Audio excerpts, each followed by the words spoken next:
What is going on, guys? By the thumbnail and the title, you probably already know what's going on. Everybody's been asking what's going on with Screaming Blue. When are we going to see it on the hills? Well, today's the day. I just finished up race prep at Mountain Mud Run for our race that probably already happened by now. But yeah, so we got Screaming Blue with me. Yeah, this YouTube filming ahead of time, trying to figure out which video is coming out when. Yeah, it's confusing. But anyway, so for those that live under the biggest rock in the world and doesn't know who Bobby Tanner is, you can go back to my introduction about this one and you can see who Bobby Tanner is. But I'm guessing if you're watching this, you probably already know. Screaming Blue and Bobby Tanner, the godfather of rock bouncing. Big thanks to Dave Roy, one of the drivers. Ever since I seen his chassis, long story short, he had one built for me in secret without me knowing and surprised me with it. And I finally got it all together. So it's a lot of Hazard Buggies parts. Well, we got all of Hazard Buggies links in the front end. I had to make my upper ones, but we're still running trailing arms, so it's not a total replica. I wasn't going for a total replica, but we are running trailing arms. We got A-scale shocks in the back, set up super soft. We got some Desert Wizard 120 millimeter shocks in the front, some really long, I think those are like almost 8-inch long drive shaft in the back. A little modified because I had to make it a little bit longer. It is running another Mamba system. Big shout out to Cam Wilmot, hooking me up with a system. Bought that off of him. There is an A-scale motor in there. I wish I remembered which one it is, but it's whatever the 1420 or whatever the 1A scale motor is that comes with that. But anyway, we are running it on 4S today, which is probably more, actually no, it's probably good. But anyway, so some little things. We are running smaller TSLs. These are my old ones. I actually have the XLs that are on Blue Dream, but we got some TSL Super Swampers, shift servo. The axles are SSD axles, AR60s. We got the center diff or center pumpkin in the rear. What else can I tell you about it? Obviously all the interior is 3D printed. I painted up the motor. Oh, I made my own headers because I didn't like the 3D printed ones. I'll try to remember to include a picture in here of what they look like when you can actually see them. But yeah, hopefully we're gonna go test it out and have some fun on some hills for the first time with it. Fingers crossed everything goes good. Alright, we're gonna start you guys out on the tripod just so I can go up at least one hill and make sure everything's gonna stay together and I didn't forget anything. So here we go.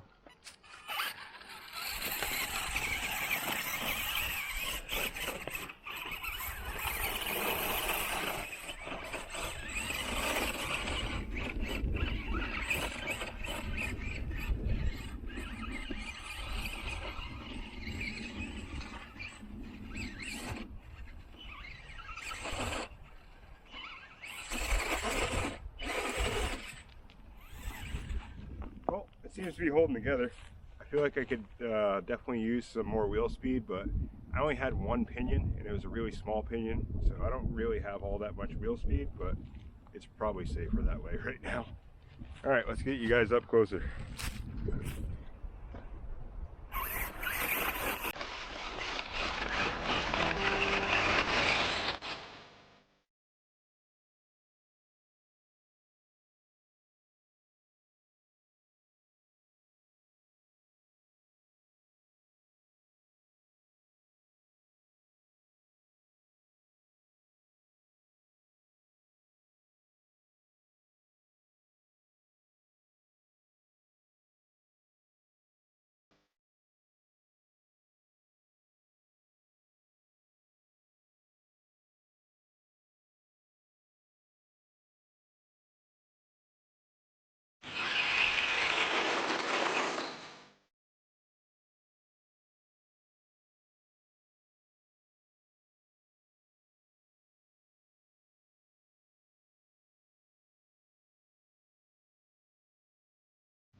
Man, so far it's doing awesome. I'm gonna go try another hill. So the only thing I kind of already knew is I like bigger offset rims just so it sits a little wider, and it's kind of narrow right now, so it's kind of tippy a little bit. But other than that, it's doing really good. Need a little more wheel speed. Well, we're coming over to the other two hills. If you guys watch the race prep, we're doing 4 hills plus a bounty. So I'm kind of playing on the race hills. I know I'm cheating, getting practice, but it's only with Screaming Blue. So we're gonna come over here and come up this one and go up that and then jump off there. That's one of the courses. So I'm just kind of running through the courses.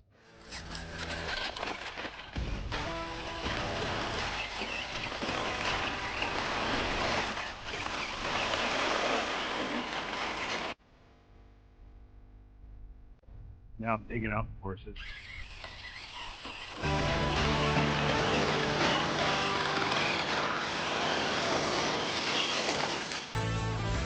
Man, does that thing work good.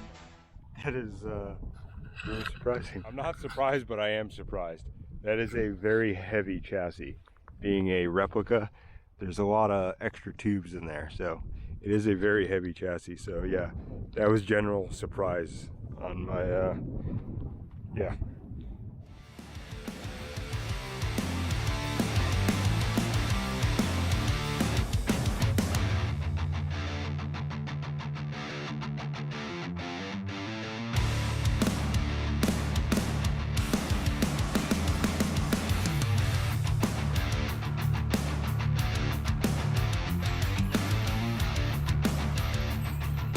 Driving one-handed, so give me a break.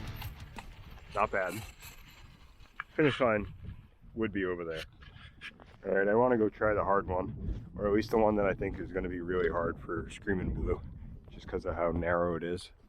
We're going to go up here and try to get up there.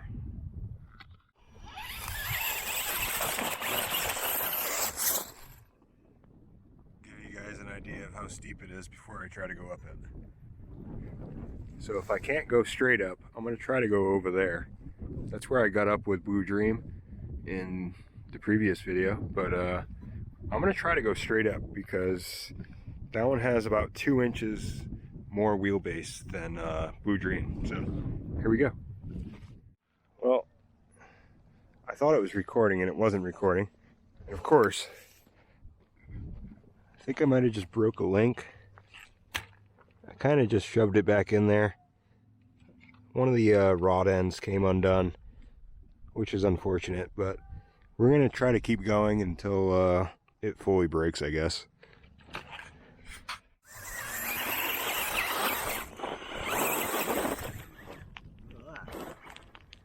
You know what that tells me?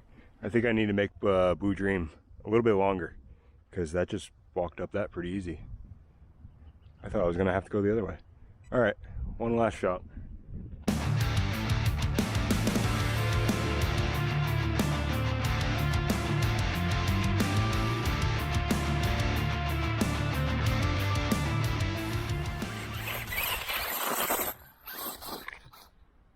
Nice. All the way at the top. Well guys, that's going to do it for this one. I don't want to destroy my whole rear end because I have a faulty rod end. So we're going to save it for another video, and you're probably going to see plenty more of this thing between race day and back home. So subscribe, and I'll see you guys in the next one. Well, if you made it this far in the video, I'm guessing you're a big fan of rock bouncing, and today is actually race day. I put out this video on race day, so there's a bunch of race footage coming. So subscribe if you're not already, and I will see you on the next one.